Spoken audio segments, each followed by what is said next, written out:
بسم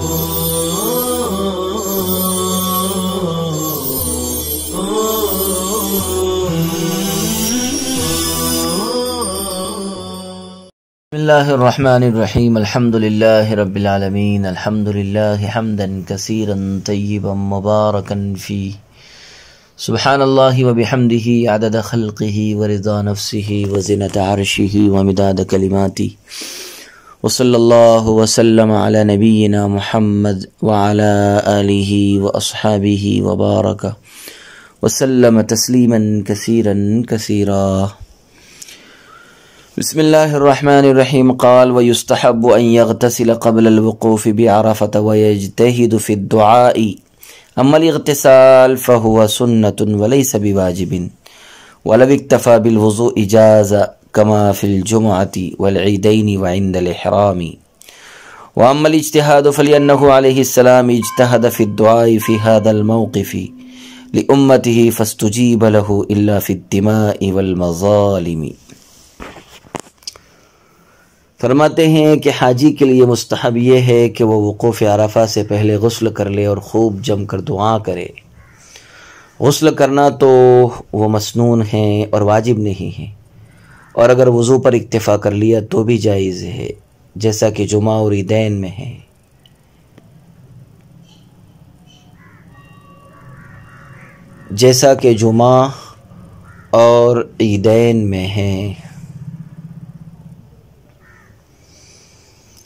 اور بوقت احرام ہے.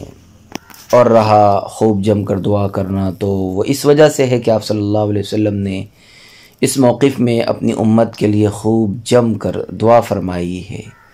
اور آپ کی ساری دعا قبول بھی کر لی گئی ہے سوائے خون اور مظالم کے. وقوف عرفہ کے دن کے دو مستحب اعمال. مسئلہ یہ ہے کہ وقوف عرفہ سے پہلے حاجی کے لیے غسل کرنا مسنون ہے، اور جب عرفہ میں وقوف کر لے اور نماز وغیرہ سے فارغ ہو جائے تو خوب جم کر انتہائی عاجزی انکساری کے ساتھ دعا کرنا بھی مسنون ہے. امام قدوری نے جو متن میں یستحب کا لفظ استعمال کیا ہے، اسے استحباب کا لغوی معنی مراد ہے. اس سے استحباب کا لغوی معنی مراد ہے، یعنی عمدہ اور پسندیدہ. بہرحال وقوف عرفہ سے پہلے غسل کرنا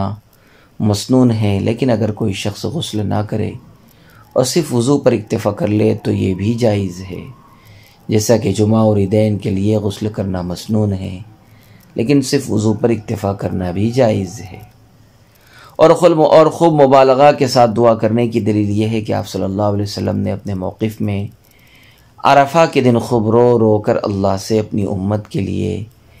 امت کی بھلائی اور بہتری کے لیے دعائیں مانگی ہے، اور آپ کی ساری دعائیں مقبول بھی ہو گئی. لیکن قتل ناحق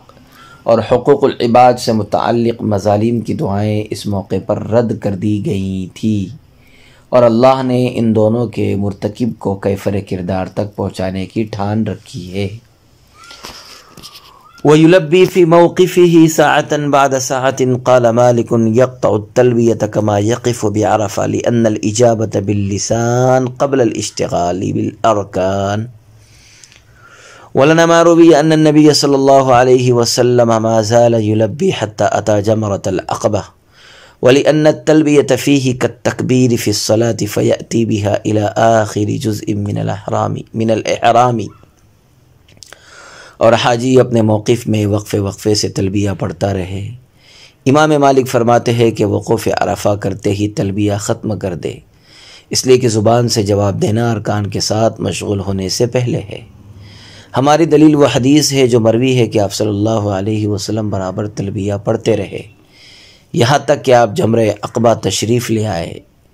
اور اس لیے بھی کہ حج میں تلبیہ پڑھنا نماز میں تکبیر کہنے کی طرح ہے، لہذا احرام کے آخری جز تک محرم تلبیہ پڑھتا رہے گا.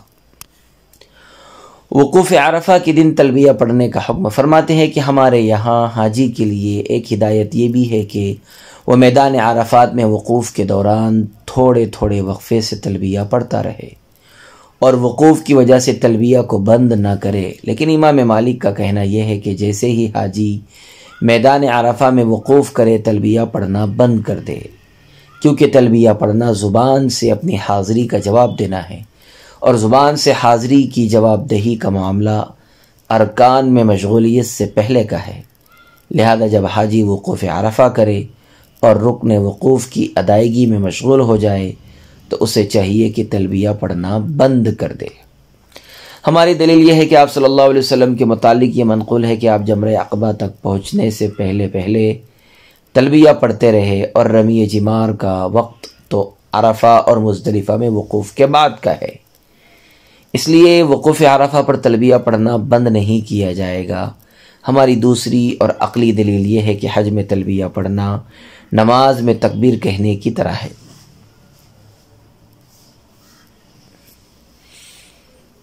اور جس طرح نماز کے آخری رکن کی ادائیگی تک تکبیر کہی جاتی ہے، اسی طرح احرام کے بھی آخری جز کی ادائیگی تک تلبیہ پڑھا جائے گا۔ قال وَإِذَا غَرَبَتِ الشَّمْسُ أَفَاضَ الْإِمَامُ وَالنَّاسُ مَعَهُ على هينتهم حتى يأتوا المدينة لأن النبي صلى الله عليه وسلم دفع بعد غروب الشمس ولين فيه إظهار مخالفة المشركين، وكان النبي صلى الله عليه وسلم يمشي على راحلته في الطريق على هينته۔ فرماتے ہیں کہ جب آفتاب غروب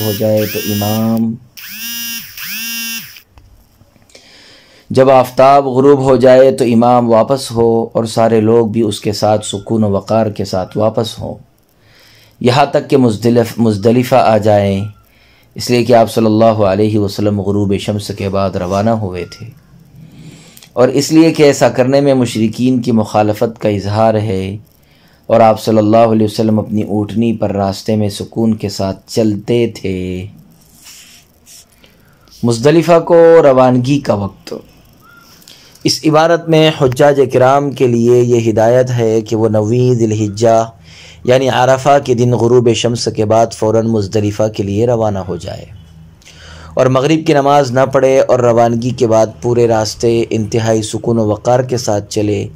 کیونکہ آپ صلی اللہ علیہ وسلم بھی عرفات سے غروب شمس کے بعد ہی روانہ ہوئے تھے، اور پھر غروب شمس کے بعد نکلنے میں مشرکین کی مخالفت کا انکار بھی ہے، کیونکہ یہ لوگ غروب شمس سے پہلے ہی عرفات سے کوچ کر جاتے تھے، اور چونکہ آپ صلی اللہ علیہ وسلم عرفات سے مزدلفہ کے راستے میں انتہائی وقار و سکون کے ساتھ اونٹنی پر تشریف فرما تھے، اس لیے امتی کا بھی یہی حق ہے کہ وہ سکون و وقار کا دامن ہاتھ سے نہ جانے دے۔ فَإِنْ خَافَ الزِّحَامَ فدفع قبل الإمام ولم يجاوز حدود عرفة أجزأه لأنه لم يفز من عرفة، والأفضل أن يقف في مقامه كي لا يكون آخذا في الأداء قبل وقتها،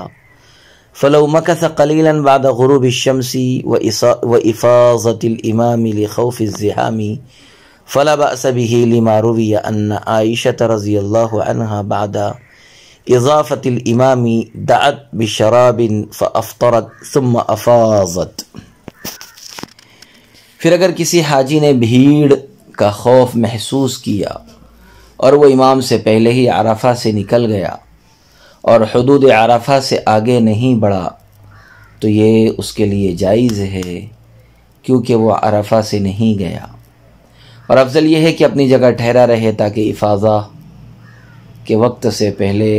ادا کو شروع کرنے والا نہ ہو جائے۔ چنانچہ اگر ازدحام کے خوف سے کوئی شخص سورج ڈوبنے اور امام کے روانہ ہونے کے بعد تھوڑی دیر ٹھہرا رہے تو اس میں کوئی حرج نہیں ہے، اس دلیل کی وجہ سے جو مروی ہے کہ حضرت عائشہ رضی اللہ عنہا نے امام کی روانگی کے بعد پانی منگوا کر افطار کیا اور پھر روانہ ہوئی۔